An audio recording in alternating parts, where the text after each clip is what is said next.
December 10th, 2022, the World Cup quarterfinal between Argentina and the Netherlands. By the 88th minute, a physical match devolved into a chaotic brawl. Then something highly unusual happened. Virgil van Dijk, the Netherlands captain, whose specific job that night was to stop Argentina, walked away from the fight. He didn't go to argue. He walked over specifically to protect Lionel Messi, placing a hand on his shoulder to shield an opponent. This reaction poses a significant question. If an opposing captain offers that level of protective reverence in the heat of battle, it suggests an even more intense, almost militant devotion from Messi's own teammates, like Rodrigo de Paul. Look across Europe at Cristiano Ronaldo. He commands undeniable respect from the Portuguese squad, but the atmosphere is different. Professional, structured, and notably lacking that same sense of sacrificial protection. Two athletes share identical legendary status, yet they trigger entirely different emotional responses from the men who share their locker rooms. To find out why, we have to look at the underlying mechanics of how these teams were built. The divide begins with culture.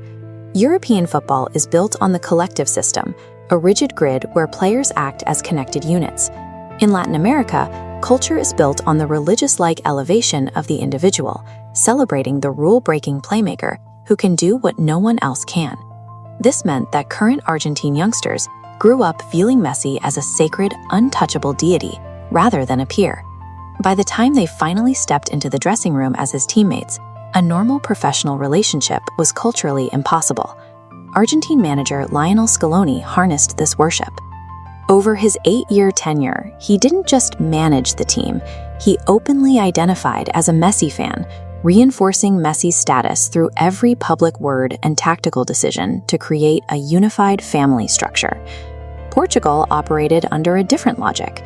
Manager Fernando Santos famously benched Ronaldo in a World Cup knockout match, sending a clear, pragmatic message: the team is always bigger than the star.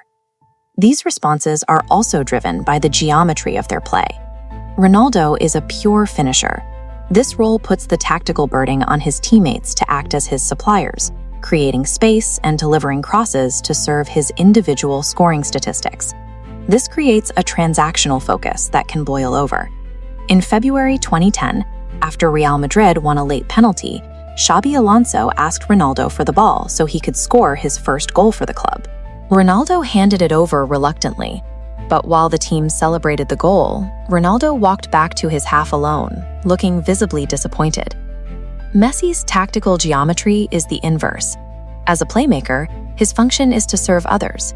He finds impossible spaces and orchestrates goals that his teammates will remember for the rest of their lives. This often translates into radical selflessness. At Barcelona alone, Messi gave 30 penalty kicks to teammates like Neymar and Luis Suarez when he could have taken them himself. With Argentina, he did the same for Lautaro Martinez, specifically to help him through a bad run of form. This dynamic shifts the internal balance of the squad.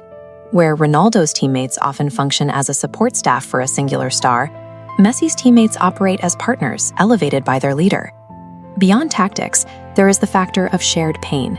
Between 2014 and 2016, Argentina lost 3 consecutive major finals. Millions of fans watched as their idol broke down and publicly wept on the pitch after each defeat. Witnessing this vulnerability forged an emotional bond among young players like Julian Alvarez. They didn't just want to win a trophy for their country.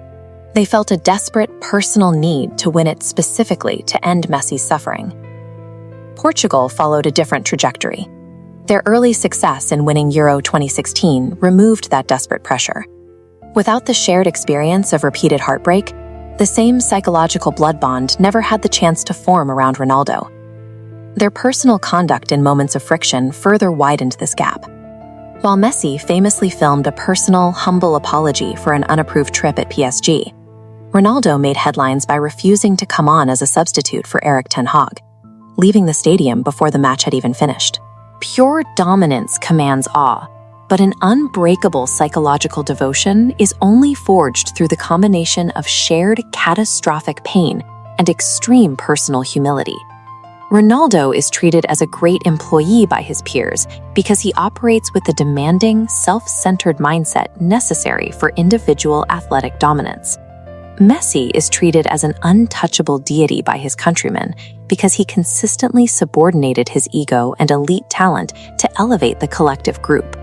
At the peak of human achievement, respect is a transaction bought with talent, but absolute blood-sworn devotion must be earned through selflessness.